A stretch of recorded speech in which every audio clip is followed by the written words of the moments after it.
ಸ್ವಲ್ಪ ಕಾದರೆ ಎಲ್ಲವೂ ಕೂಡ ತಮ್ಮ ನಿರೀಕ್ಷೆಗೆ ತಕ್ಕ ಹಾಗೆ ಬದಲಾಗುತ್ತದೆ. ಆದರೆ ಕಾಯಬೇಕು ಅಷ್ಟೇ.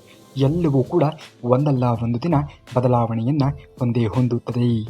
ಬೇರೆಯವರ ಮಾತಿಗೆ ಏಕೆ ನೀನು ಮರುಗುತ್ತೀಯಾ? ಯಾರನ್ನೂ ಕೂಡ ನಂಬಿ ನೀನು ಈ ಭೂಮಿಗೆ ಬಂದಿಲ್ಲ ಎನ್ನುವುದೇ ಸತ್ಯವಾದರೆ ಯಾರಾದರೂ ನಮ್ಮೊಂದಿಗೆ ಇರುತ್ತಾರೆ ಎನ್ನುವ ನಿರೀಕ್ಷೆ ಎನ್ನುವುದು ಏಕೆ ಮಾಡುತ್ತೀಯಾ? ಯಾರೂ ಕೂಡ ಇಲ್ಲಿ ನಮ್ಮವರಲ್ಲ.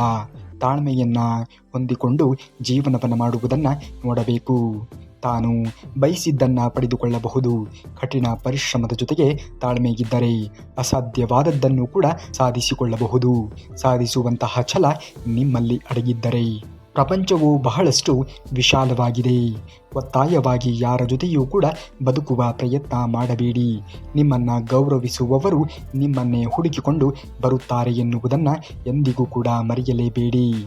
ಎಂದಿಗೂ ಯಾರ ಬಗ್ಗೆಯೂ ಕೂಡ ಅತಿಯಾಗಿ ಯೋಚನೆಗಳನ್ನು ಮಾಡುವುದಕ್ಕೆ ಹೋಗಲೇಬಾರದು. ತಿಳಿದು ಬದುಕು.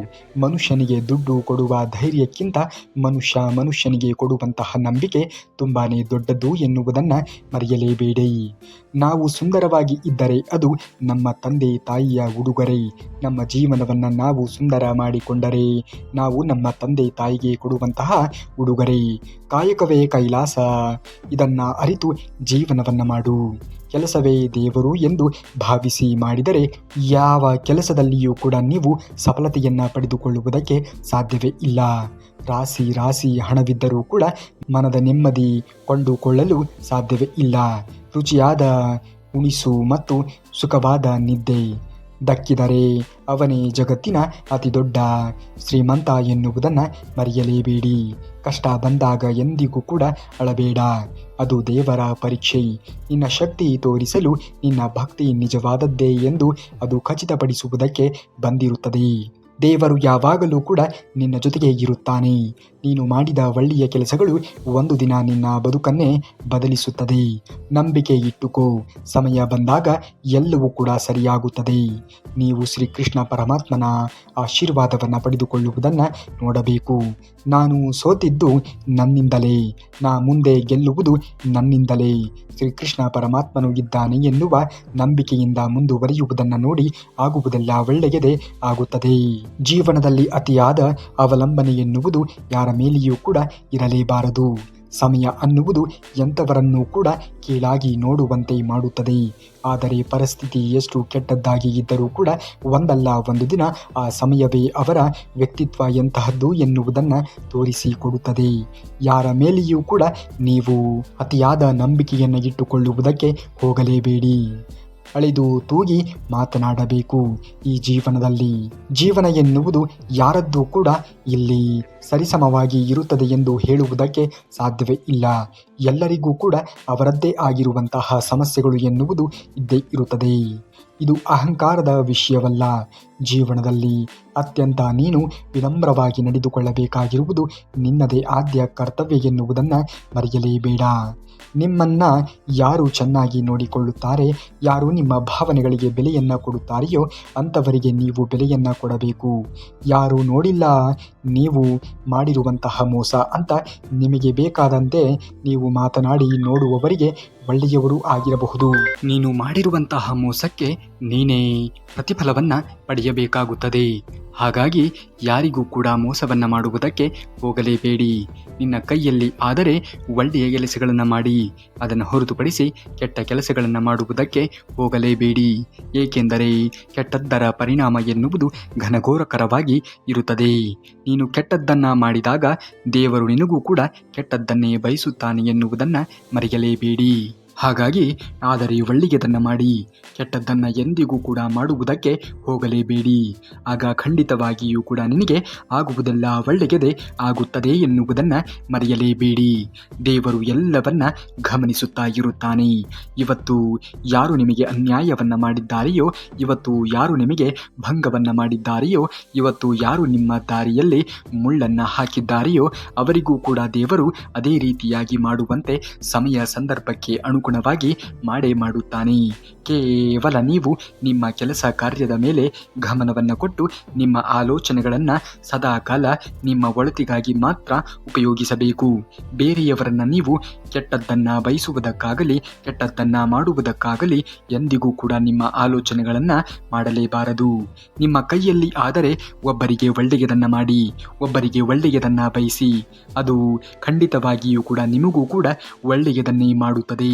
ಕೆಟ್ಟದ್ದನ್ನು ಇನ್ನೊಬ್ಬರಿಗೆ ಬಯಸಿ ಕೆಟ್ಟದ್ದನ್ನು ಇನ್ನೊಬ್ಬರಿಗೆ ಮಾಡಿ ನಮಗೆ ಮಾತ್ರ ಒಳ್ಳೆಯದನ್ನು ಮಾಡುವುದೇವ ಎಂದು ದೇವರ ಬಳಿಯಲ್ಲಿ ನೀನು ಕೇಳುವುದರಿಂದ ಯಾವುದೇ ರೀತಿಯಾಗಿರುವಂತಹ ಪರಿಣಾಮ ಎನ್ನುವುದು ಬರುವುದೇ ಇಲ್ಲ. ದೇವರು ಕೂಡ ಆಗ ನಗಲು ಪ್ರಾರಂಭಿಸುತ್ತಾನೆ. ಒಳ್ಳೆಯದನ್ನು ಮಾಡಿ, ಒಳ್ಳೆಯದನ್ನು ಬಯಸಿ, ಆಗ ಖಂಡಿತವಾಗಿಯೂ ಕೂಡ ಒಳ್ಳೆಯದೇ ಆಗುತ್ತದೆ. ನೀವು ನಿಮ್ಮ ಎದುರಿಗೆ ಇರುವಂತಹ ನಿಮ್ಮ ತಂದೆ ತಾಯಿಗಳನ್ನು ಚೆನ್ನಾಗಿ ನೋಡಿಕೊಳ್ಳಬೇಕಾಗಿರುವುದು ನಿಮ್ಮ ಆದ್ಯ ಕರ್ತವ್ಯವಾಗಬೇಕು. ಏಕೆಂದರೆ ನಮ್ಮ ಕಣ್ಣಿಗೆ ಕಾಣುವಂತಹ ನಿಜವಾದ ದೇವರು ಯಾರಾದರೂ ಇದ್ದರೆ ಅದು ಕೇವಲ ನಮ್ಮ ತಂದೆ ತಾಯಿಗಳು ಮಾತ್ರ ಅನ್ನುವುದನ್ನು ಮರೆಯಲೇಬಾರದು. ಖಂಡಿತವಾಗಿಯೂ ಕೂಡ ಒಳ್ಳೆಯ ಕೆಲಸಗಳನ್ನು ಮಾಡಿ, ಒಳ್ಳೆಯ ಆಲೋಚನೆಗಳನ್ನು ಮೈಗೂಡಿಸಿಕೊಳ್ಳಿ, ಆಗ ನಿಮಗೂ ಕೂಡ ಒಳ್ಳೆಯದೇ ಆಗುತ್ತದೆ. ಶ್ರೀಕೃಷ್ಣ ಪರಮಾತ್ಮನು ಇದ್ದಾನೆ, ಅವನು ಎಲ್ಲವನ್ನೂ ಕೂಡ ನೋಡಿಕೊಳ್ಳುತ್ತಾನೆ. ಒಳ್ಳೆಯದನ್ನು ಮಾಡಿದಾಗ ಒಳ್ಳೆಯದೇ ಆಗುತ್ತದೆ. ಯಾರ್ಯಾರೋ ಏನೇನೋ ಮಾಡುತ್ತಿದ್ದಾರೆ ನಿನ್ನ ಬೆನ್ನ ಹಿಂದೆ ಎಂದು ಎಂದಿಗೂ ಕೂಡ ತಲೆಯನ್ನು ಕೆಡಿಸಿಕೊಳ್ಳುವುದಕ್ಕೆ ಹೋಗಲೇಬೇಡಿ. ಮಾಡಿರುವವರು ಖಂಡಿತವಾಗಿಯೂ ಕೂಡ ಏನೇ ಮಾಡಿದ್ದರೂ ಕೂಡ ಅದಕ್ಕೆ ಪ್ರತಿಫಲವಾಗಿ ಅದನ್ನೇ ಅನುಭವಿಸುತ್ತಾರೆ ಎನ್ನುವುದನ್ನು ಮರೆಯಲೇಬೇಡಿ. ನೀವು ಜೀವನದಲ್ಲಿ ಕೇವಲ ನಿಮ್ಮನ್ನು ನಂಬಿದವರಿಗೋಸ್ಕರ ಬದುಕಬೇಕು. ಯಾರನ್ನೂ ಕೂಡ ಮೆಚ್ಚಿಸುವುದಕ್ಕಾಗಿ ಬದುಕುವುದಕ್ಕೆ ಹೋಗಲೇಬಾರದು. ಆಗ ನಿಮ್ಮ ಜೀವನ ಎನ್ನುವುದು ಒಳ್ಳೆಯ ರೀತಿಯಲ್ಲಿ ನಡೆದುಕೊಂಡು ಹೋಗುವುದಕ್ಕೆ ಸಾಧ್ಯವಾಗುತ್ತದೆ. ಇತರರ ಮಾತಿನ ಮೇಲೆ ನಂಬಿಕೆಯನ್ನು ಇಡಬೇಡ. ಇತರರ ಮಾತಿನಿಂದ ದುಃಖಕ್ಕೆ ಒಳಗಾಗಬೇಡ. ಯಾರೋ ಏನೋ ಹೇಳುತ್ತಿದ್ದಾರೆ ಎಂದು ತಲೆ ಕೆಡಿಸಿಕೊಳ್ಳಬೇಡ. ನಿನ್ನ ಪ್ರಜ್ಞೆ, ನಿನ್ನ ದಯೆ, ನಿನ್ನ ದಾಕ್ಷಿಣ್ಯತೆ ಎನ್ನುವುದು ಕೇವಲ ನಿನ್ನನ್ನು ನಂಬಿದವರಿಗೋಸ್ಕರ ಮಾತ್ರ ಇರಬೇಕು. ನಿನ್ನ ಅತ್ಯಮೂಲ್ಯವಾಗಿರುವಂತಹ ಸಮಯವನ್ನು ಬೇರೆಯವರಿಗೋಸ್ಕರ ವ್ಯಯ ಮಾಡುವುದಕ್ಕೆ ಹೋಗಲೇಬೇಡ. ಖಂಡಿತವಾಗಿಯೂ ಕೂಡ ನಿನಗೂ ಕೂಡ ಒಂದು ಒಳ್ಳೆಯ ದಿನ ಬಂದೇ ಬರುತ್ತದೆ.